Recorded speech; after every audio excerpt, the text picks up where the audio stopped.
শ্রদ্ধাবান উপাসক উপাসিকাগণ, গতবার অর্থাৎ গত পর্বে আলোচনা করেছিলাম বিশাখাকে যে উপদেশ দিয়েছিলেন তার বাবা এবং কয়েকটি আরও ঘটনা নিয়ে তার শ্বশুর মৃগাশ্রেষ্ঠী বিশাখার প্রতি একটা ভুল ধারণা পোষণ করেছিলেন।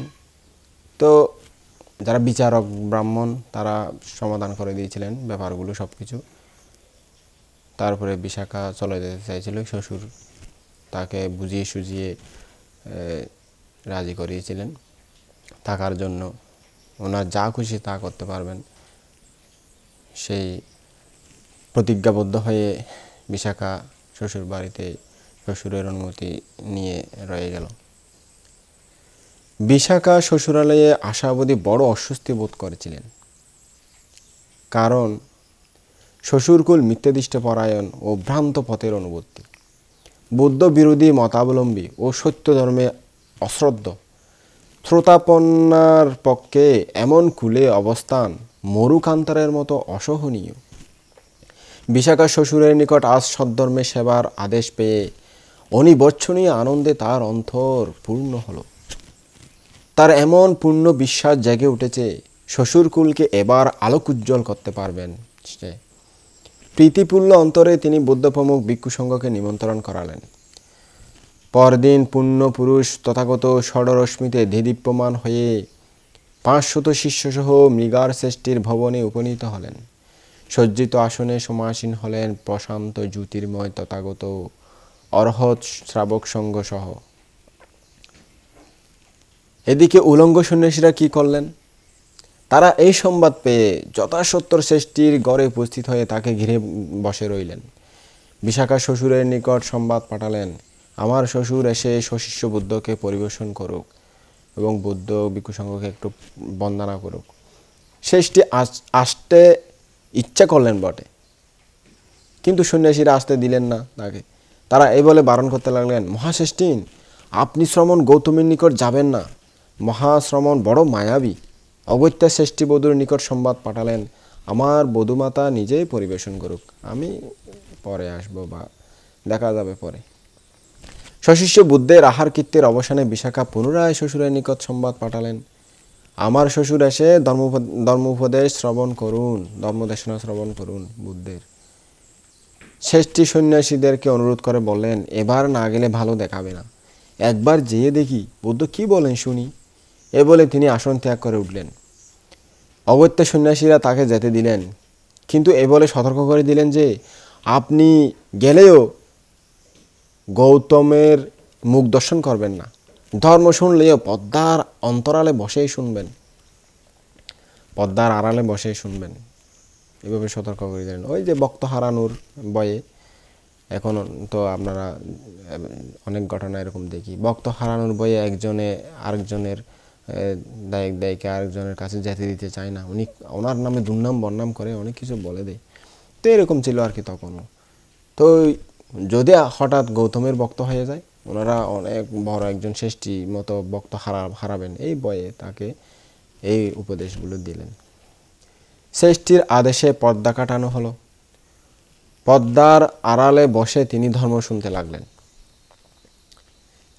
অচিন্তনীয় বুদ্ধের মহাশক্তির প্রভাবে পর্দা যেন হয়ে গেল স্বচ্ছ কাচের মতো,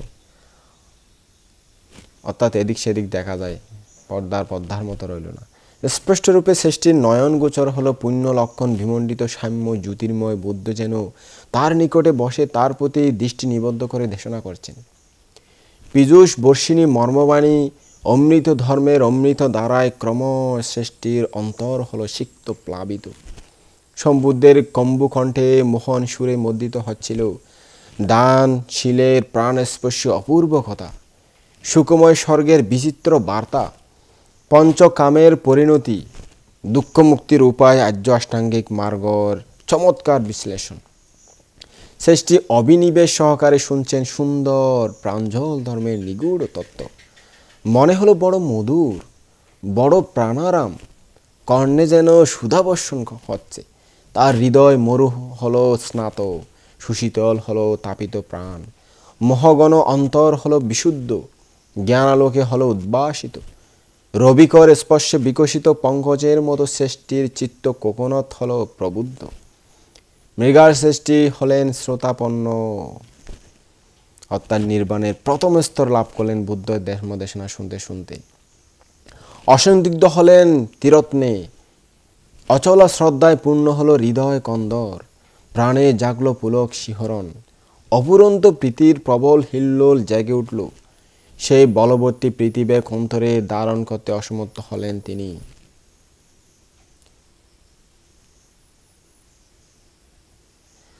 তারপর তখনই তড়িৎ হস্তে পর্দা সরিয়ে দ্রুত গিয়ে বিশাখাকে মা মা বলে ডেকে উঠলেন। বললেন, মা, আজ থেকে তুমি আমার মা, সত্যিকার অর্থে তুমি আমার মা।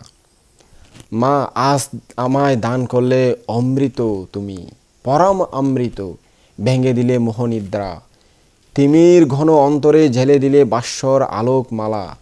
মা, মা, আমার কল্যাণময়ী মা তুমি, আমার শ্রেষ্ঠ মা। যে জন্মদাত্রী মা আমাকে দুঃখ মুক্তির পথ দিতে পারেনি, মাত্র জন্ম দিয়েছিল, জীবনকে প্রতিষ্ঠা করেছিল, কিন্তু তুমি আমার জন্ম জন্মান্তরের দুঃখ মুক্তির লাঘব করে দিলে তোমার কল্যাণে। আজ থেকে তুমিই হলে আমার প্রকৃত সত্যিকারের মা। এরপর তিনি লুটিয়ে পড়লেন সমুদ্রের পদারবিন্দে। তথাগতের পুণ্যশ্রী লাঞ্ছিত পদদয় চুম্বন করতে করতে আকুল প্রাণের প্রীতি উচ্ছ্বাসে বলতে লাগলেন, প্রভু, আমি মৃগার, ভগবান আমি মৃগার, সুগত আমি মৃগার। এরূপে তিনবার আবেগ উচ্ছ্বাস ব্যক্ত করার পর নতজানু হয়ে যুক্ত করে প্রফুল্ল কণ্ঠে বললেন, প্রভু ভগবান, এতদিন আমার অজ্ঞাত ছিল এই আলোক উজ্জ্বল সত্য ধর্ম, জানিনি কিরূপ অসদৃশ পুণ্যক্ষেত্র, বুঝতে পারেনি সত্য দ্রষ্টা অদ্বিতীয় মহামানবকে। আমাদের বাড়ির পাশে এতকাল অবস্থান করলেও কোনোদিন আমি দান দিইনি, ধর্ম শুনিনি, এত অজ্ঞতার মধ্যে এতদিন ছিলাম আমি। এখন কিন্তু আলো জ্বলেছে, চোখ ফুটেছে, লোকোত্তর সম্যক সত্যের সাক্ষাৎ পেয়েছি আমার বধূমাতার কল্যাণে। চিররুদ্ধ হয়েছে আমার অপায় দ্বার, চিরমুক্ত হয়েছি দুঃখ থেকে। পুত্র বধূমা আমার মঙ্গল দায়িনী, সর্বমঙ্গলকারিণী, আমার হিত সুখের জন্যই মা লক্ষ্মী আমার ঘরে এসেছে বোধহয়।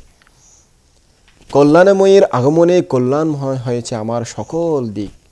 আমি সম্যক সম্বুদের শরণাপন্ন হচ্ছি ধর্ম ও সঙ্গের শরণাপন্ন। আজীবন আমাকে শরণাগত উপাসকরূপে ধারণ করুন। তথাগত বুদ্ধ নীরবে শুনলেন মৃগার শ্রেষ্ঠীর আবেগপূর্ণ কথা। তারপর বর্ণনা করলেন সুগত উদাত্ত কণ্ঠে বিচিত্র ভাষায় দেশনা বিলাসের মাধ্যমে বিশাখা কিরূপ পুণ্যবতী ও ভাগ্যবতী এবং পুণ্যের প্রভাব তার কীদৃশ। তৎপর অনুক্রমে নির্বাণের পরাশান্তির প্রকৃষ্ট প্রমাণ দেখিয়ে শ্রেষ্ঠীর অন্তরে অপ্রতিম আনন্দ, উৎসাহ, উদ্দীপনার সঞ্চার করলেন। দেশনা অবসানে তথাগত গমনের জন্য আসন ত্যাগ করে উঠলেন। তখন বিশাখা শিষ্য বুদ্ধকে আগামী দিনের জন্য নিমন্ত্রণ করলেন, ভাঙ করলেন, আগামী দিনও যাতে ভিক্ষুসঙ্গ সহ এসে ওনার বাড়িতে স্বয়ং গ্রহণ করেন। বুদ্ধ সম্মতি জানালেন মৌনভাবে। তখন থেকে বুদ্ধ ভিক্ষুদের জন্য মৃগার শ্রেষ্ঠীর ঘরের দরজা রইল সবসময় খোলা। যেহেতু বুদ্ধের প্রতি, ধর্মের প্রতি, সঙ্গের প্রতি তার অশ্লা শ্রদ্ধা উৎপন্ন হলো, ধর্ম বুঝতে পারলেন, তখন আর মিথ্যা দৃষ্টি ত্যাগ করে সম্যদৃষ্টি হয়ে গেলেন। ধনপতি মৃগার মা সম্বোধন করাতে বিশাখা মৃগার মাতা এই আখ্যায় আখ্যায়িত হলেন তখন থেকে। এই কারণে বিশাখা তার প্রথম পুত্রের নামকরণ করলেন মৃগার, তার ধর্মপুত্র হিসাবে তাকে সম্বোধন করতেন। তাই বুদ্ধ বিশাখার নামের পেছনে মৃগার মাতা এই অভিধা সংযোগ করতেন। বুদ্ধের ভাষায় বিশাখা মৃগার মাতা এরূপেই উল্লেখ দেখা যায়। শ্রেষ্ঠী একদিন চিন্তা করলেন, বধূমাতা আমার বড়ই উপকারিণী, তার কল্যাণে আমি সর্বদুঃখ থেকে মুক্ত হতে পেরেছি। আমার একান্ত কর্তব্য তাকে পুরস্কৃত করা। মহালতা প্রসাদন অতি ভারী, সবসময় এটা ব্যবহার করা যায় না, সবসময় পরে থাকা যায় না।